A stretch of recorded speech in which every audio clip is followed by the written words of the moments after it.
राष्ट्रवादी Congress party के प्रमुख शरद पवार ने रविवार को कहा कि देश के कई हिस्सों में बीजेपी की राजनीतिक शक्ति कम हो रही है और सत्ता का पूर्ण दुरुपयोग ही उसका फॉर्मूला है।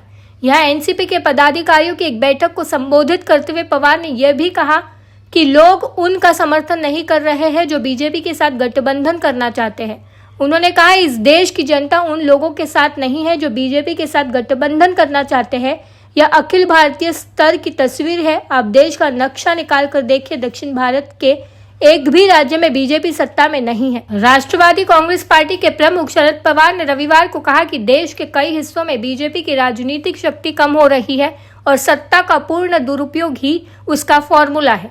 यह एनसीपी के पदाधिकारियों की एक बैठक को संबोधित करते हुए पवार ने यह भी कहा कि लोग उनका समर्थन नहीं कर रहे हैं जो बीजेपी के साथ गठबंधन करना चाहते हैं। उन्होंने कहा, इस देश की जनता उन लोगों के साथ नहीं है जो बीजेपी के साथ गठबंधन करना चाहते हैं।